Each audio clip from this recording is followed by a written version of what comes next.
menggelar upacara kenaikan pangkat atau korps rapot dan serah terima jabatan terhadap sejumlah perwira tinggi atau pati. Ada 4 pati Polri yang mendapat kenaikan pangkat. Karopenmas Divisi Humas Polri Brigjen Ahmad Ramadan mengatakan, upacara kenaikan pangkat dipimpin oleh Kapolri Jenderal Listio Sigit Prabowo.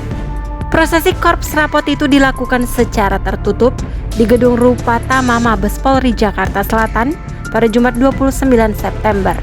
Kapolri Jenderal Listio Sigit Prabowo memimpin langsung upacara kenaikan pangkat Pati Polri serta serah terima jabatan Kapolda Aceh, ujar Pak Ramadan dalam keterangannya Sabtu 30 September. Kapolri menaikkan 4 jabatan Pati menjadi tingkat Komisaris Jenderal atau Komjen hingga Brigadir Jenderal atau Brigjen. Mantan Kapolda Sumut RZ Panca Putra Simanjuntak resmi menjadi Komjen. Beliau diketahui telah menjabat Sekretaris Utama Lembaga Ketahanan Nasional atau Sestama Lemhanas.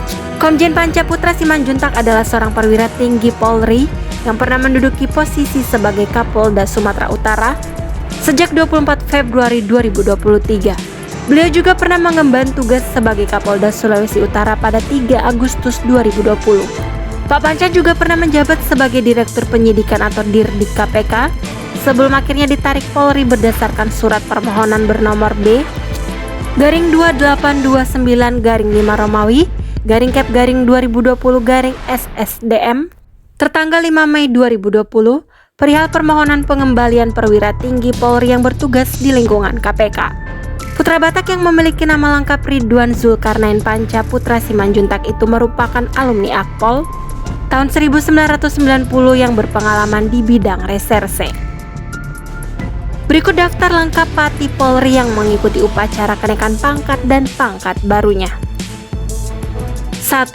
Komjen RZ Panca Putra. 2. Irjen Benone J. Saja Leo Hena Pesi. 3. Irjen Adi Cahyo Hurip Mulyono. 4. Brigjen Erwin Faisal. Kapolri juga memimpin Sertijab Kapolda Aceh. Irjen Ahmad Kartiko resmi dilantik menjadi Kapolda Aceh menggantikan Irjen Ahmad Haidar. Adapun serah terima jabatan itu berdasar pada surat telegram nomor ST-2164/9 Romawi /Kep/2023. Dalam surat telegram itu Irjen Ahmad Haidar dimutasi lantaran memasuki masa pensiun.